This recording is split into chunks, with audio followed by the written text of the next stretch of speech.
Hi, everybody, and welcome to the NDSC podcast, a place where management faculty and PhD students share about their journeys and stories in academia.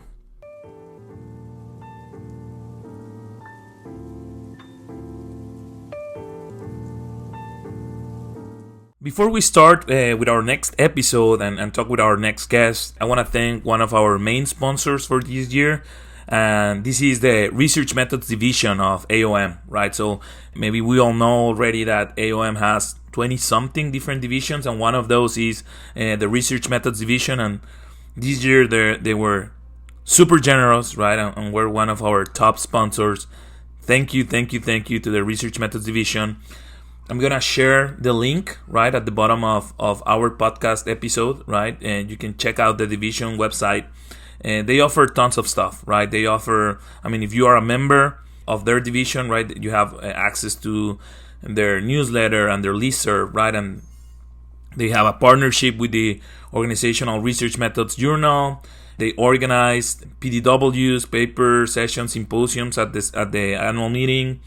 They have a doctoral consortium, right? And there's tons of other resources, methodology courses, videos, a lot of it to have access, right? So I think it's also kind of like a nice signal, right? To see that Research Methods Division wants to sponsor the new doctoral student consortium and provided a lot of support.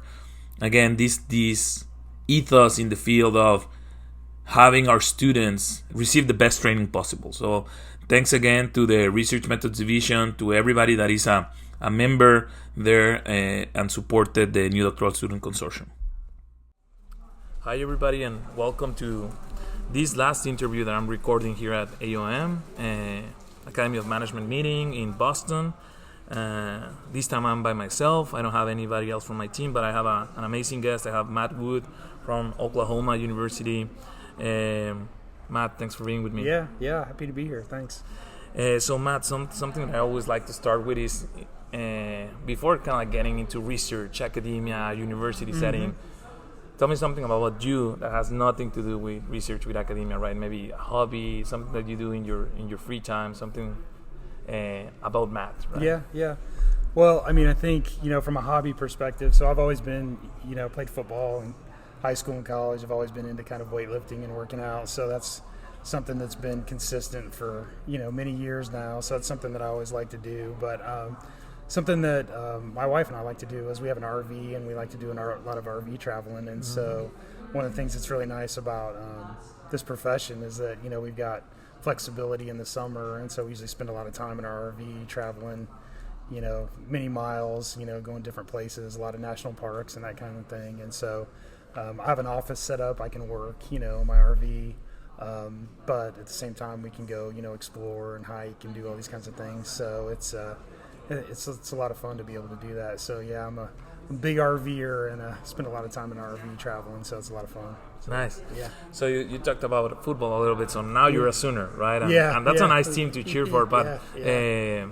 What's your team? And maybe you have to say Oklahoma, but if not on the NFL, right? Which teams you like? So NFL is I'm a Chicago Bears fan because I grew up in Illinois and spent the first 35 years of my life in Illinois. So a lifelong Chicago Bears fan. And actually this past year, my nephew graduated from Northern Arizona University.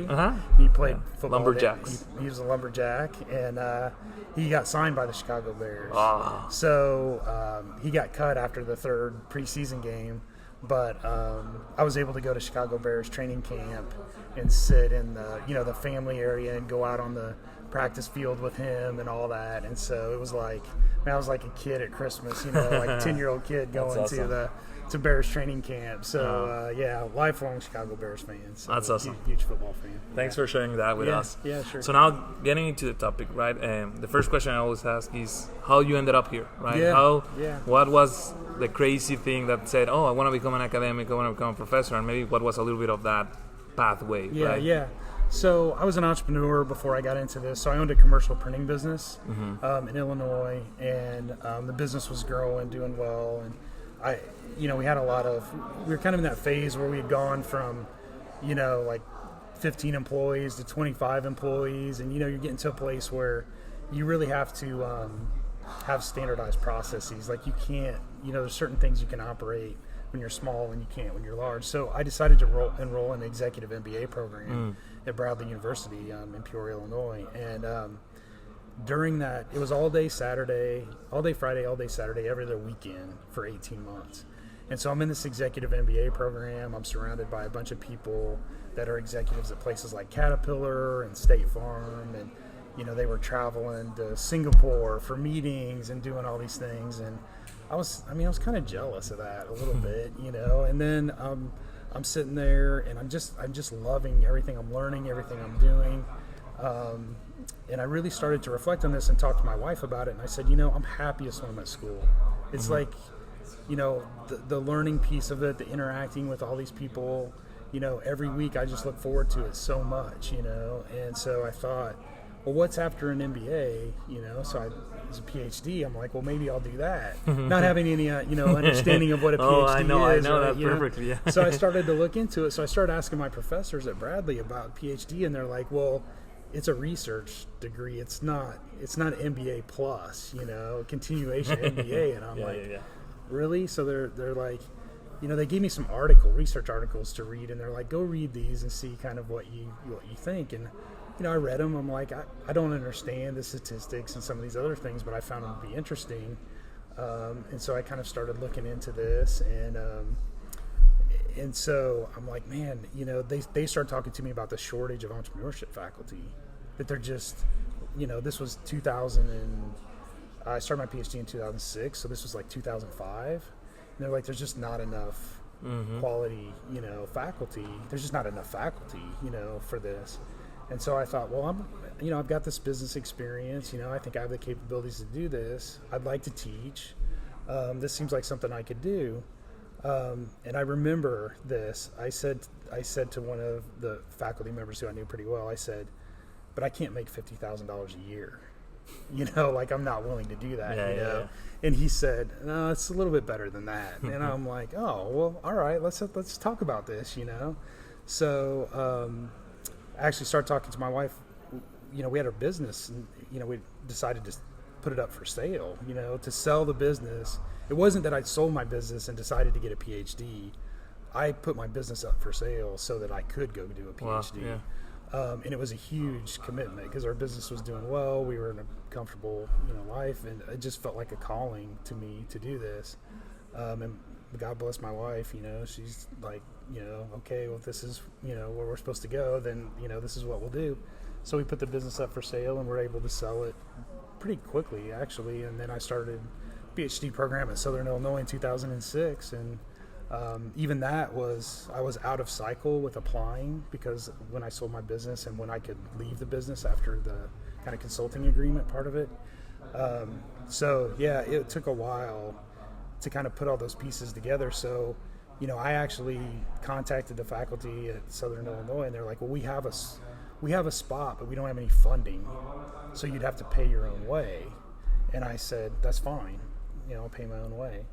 I got to Southern Illinois, and like the second week that I was there, they came in and said, oh, we have a research assistant position that just came open in the Innovation Center. It'd cover your tuition, and, you get a stipend. Do you want it? I'm like, well, yeah, sure. So, just the way things kind of fell together, it just always felt like, yeah, this is what I'm supposed to be doing. So, so that's how I got here. So awesome. That's how I got on the journey. So, I think we share a lot of common. I was an entrepreneur too, so I felt a lot of commonalities in that story. Yeah. So the next question would be, from this career, right? What's the most fulfilling thing that you do? And maybe it's the career now, or maybe if you think back when you're doing your PhD, right? But what do you think is some of the most fulfilling things you do now as an academic? I think some of the most fulfilling things that I do, is working. One is the discovery of new knowledge, like finding out things or figuring things out that are intrinsically interesting, but they can be helpful. So I love working with students, and working with students is a fulfilling part of the job, particularly undergraduate students, and then obviously PhDs, but it's a fulfilling part of the job. But I think the thing I get the most satisfaction about is when I do something research-wise that I'm then like, my students need to know this, and I take it into the classroom. You know, so I have whole modules developed for my undergraduate entrepreneurship class that are based on research, right? My research and other people's research, and sometimes going into a classroom saying these are things that haven't been published yet. Like, you wouldn't see this in a textbook for 5 more years, right? And I can tell you today what we found out. And so I think doing that research that's relevant in a way that you can take it to your, to undergraduate students is super fulfilling. Like, it just really, you feel like you're doing something, meaningful.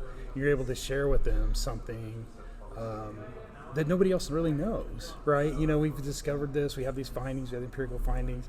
Or to go in and ask students, I've also gone in students with findings that I'm perplexed by and said, okay, here's what we're doing the study, and we thought this, but we have these findings and it says this. I mean, what do you guys think is going on? And it's amazing the insights that they can generate, about, well, it's probably this. I'm like, I hadn't thought about that, right? So just that interaction, with the students and is fun. And then for me, I mean, mentoring at this point in my career, mentoring PhD students and junior faculty is by far and away the most rewarding part of it, because you're building lifelong friendships really with your PhD students and junior faculty, but you just have this experience, and they're trying so hard to get the publications and get tenure and get all these things, and it's just really rewarding to be able to try to help them in some small way. So helping them is one of the rewarding things at this stage in my career, for sure. That's pretty cool. Yeah. Thanks. So on the other side, right? What's the other side of the coin, right? What's one of the most challenging stuff about this career?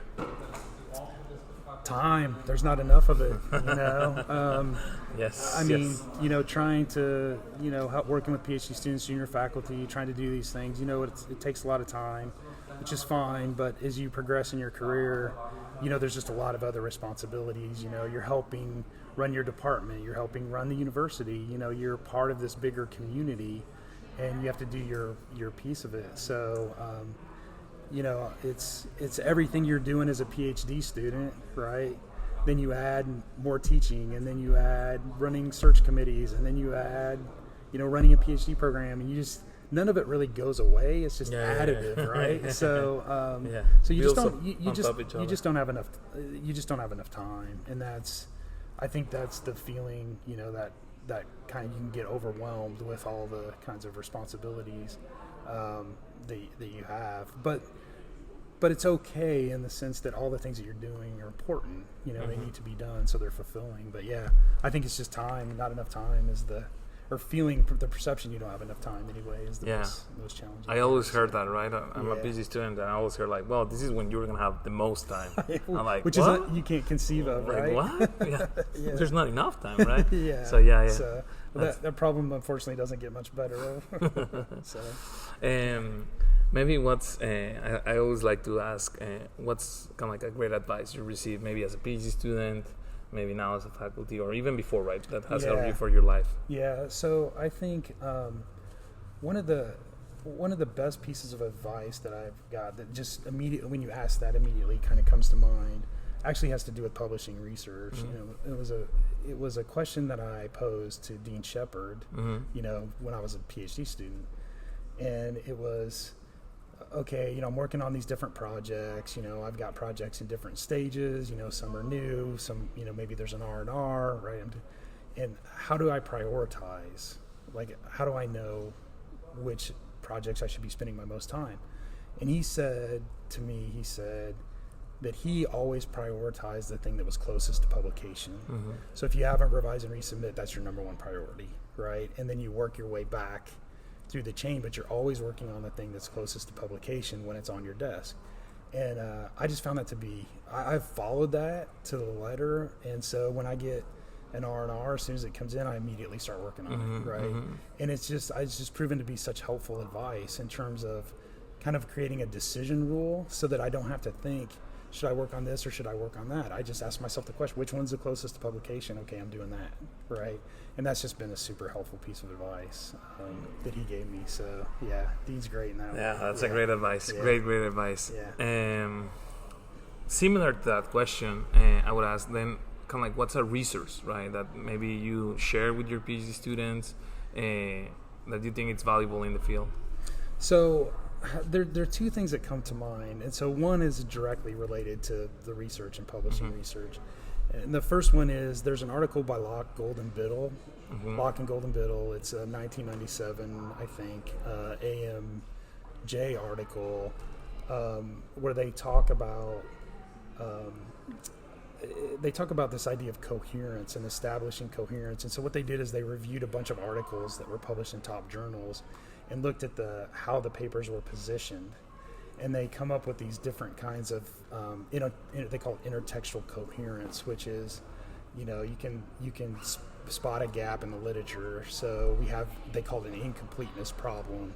Or you can have what they call synthesized coherence, where you take two different pieces of literature that don't seem related and bring them together, right? And so this whole article, it really just talks about how do you position and frame papers.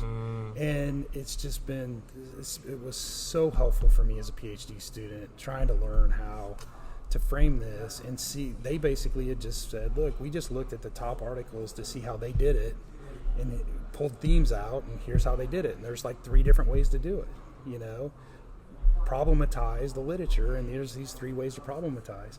And so when I start out articles, I'm like, okay, what am I doing here? Am I saying that these literatures, need to come together? Am I saying that there's a gap in the literature, or am I saying that the literature's there but it's wrong and we need to, do something different? So that article was super helpful for me. I have all my PhD students read it, and then I make them, when they write introductions early on, use that language. Which one of these 3 things are you doing, And so it's been very helpful. But the other article that I have my PhD students read, but I have all my undergraduate students read every semester, is an article. It's an HBR article by Clay Christensen called "The Measure of Your Life." And have you read it? I assigned that article in all my classes. Yeah. It's a kind of extra credit assignment. Yeah. Everybody has to read it. Yeah. I love it. So love it. It's one of my favorite articles of all time, and it's just so helpful because, particularly we were talking earlier about what's the biggest challenge? Time, right? It's time.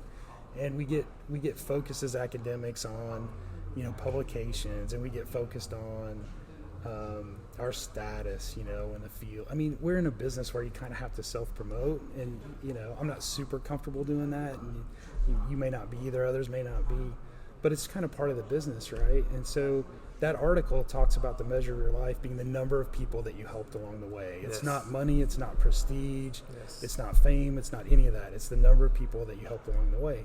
So, I like to revisit that, at different times because, when you're limited on time and you have to prioritize things, okay, look, at the end of the day, what's going to be the most important thing here? It's going to be the number of people that we helped along the way. So what of my actions in the next day, week, or month when I'm overloaded is going to help people?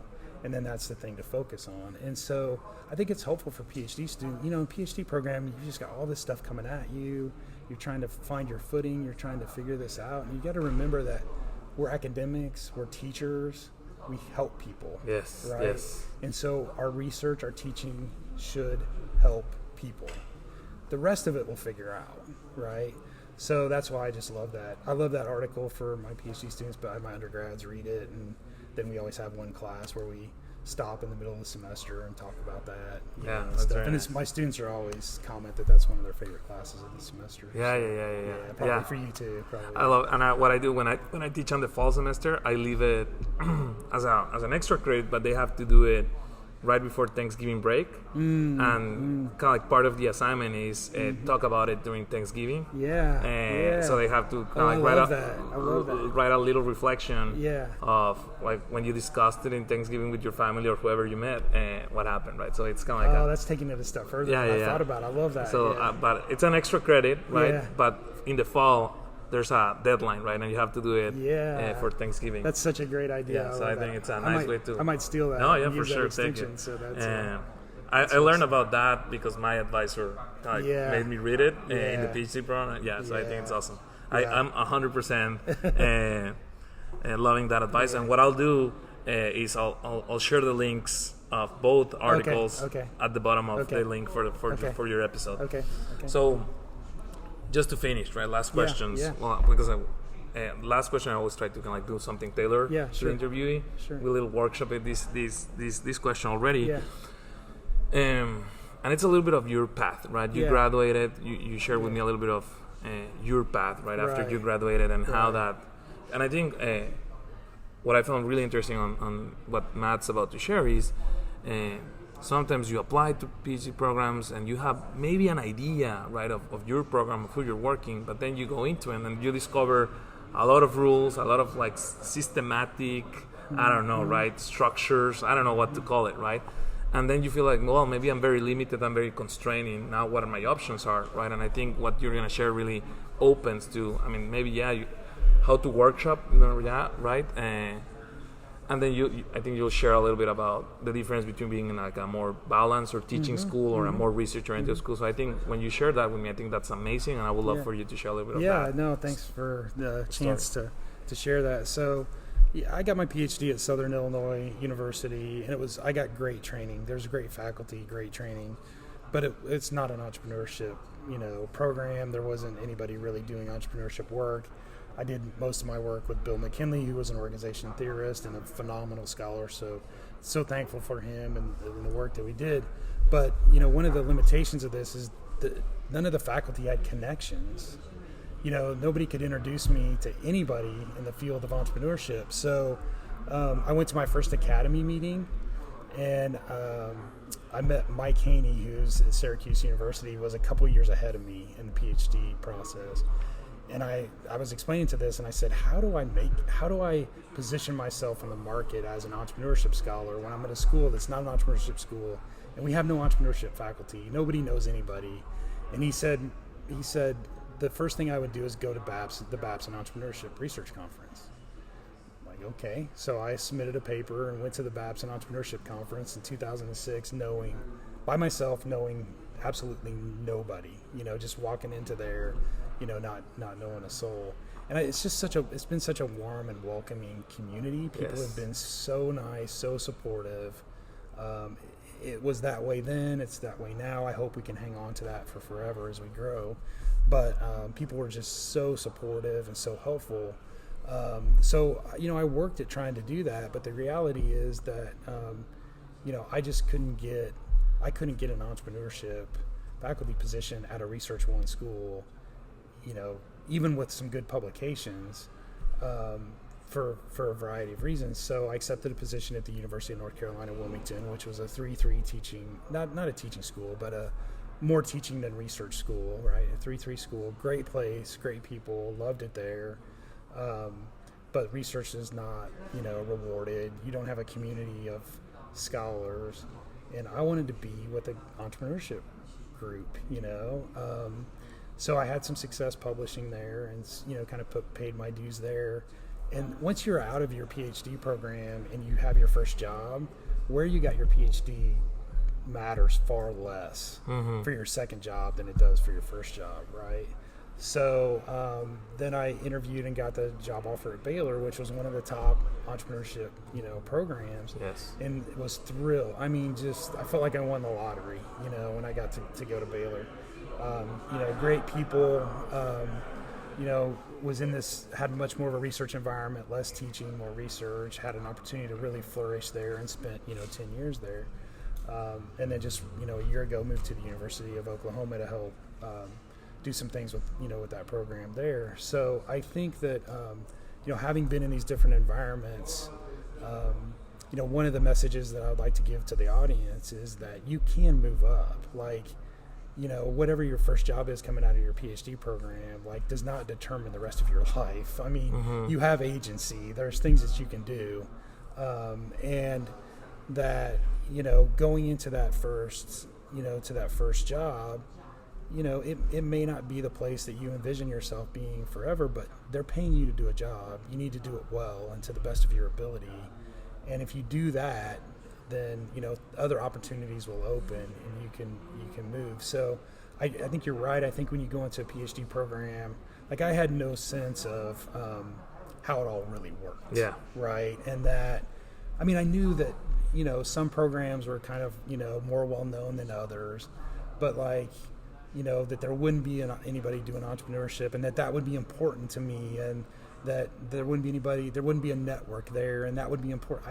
I just didn't know any of that. Yeah. And the reality is, if I could go back and change it and say, well, go to a more well-known program or go to a place that was specialized in entrepreneurship, would you do that? I would say no, because everything that happened happened for a reason and kind of shaped this trajectory. Working with Bill McKinley, who's an organization theorist, and learning all that org theory stuff from him has shaped everything that I do. And so without that relationship and without that training, I would be, I think, on a very different path, And so you just, you're where you're supposed to be, and you do the work to the best of your ability, and then new opportunities will open. So I just don't want anybody to ever feel like they're stuck. Yeah. You're not stuck. You have agency, you have options. You just have to do the work and make the moves that, be willing to make the moves, to kind of move up. So it is possible to move, technically up in terms of the research game. If that's what somebody's interested in doing, it can be done. So that's kind of my message there. Yeah, I love it. Yeah. Thanks for sharing this story. And Yeah. I was actually, so you shared, the advice you shared was given by you from Dean Shepard. Yesterday he talked at the Entrepreneurial Doctoral Consortium, and he started with this idea of equifinality, right? And there's multiple paths to maybe reach one point. And I think, that's what he talked about yesterday, but I think it's a little bit of this, right? We think that there's just one way, one path, but there's multiple, right? And I think that's pretty cool. Yeah, absolutely. Matt, thank you very much. Thank you for taking some time. I know conference season is busy, right? And especially someone like you, I know you're all over, but I really appreciate taking a couple minutes to share. Absolutely glad to do it. It's been an honor. Thanks for having me. Thank you very much.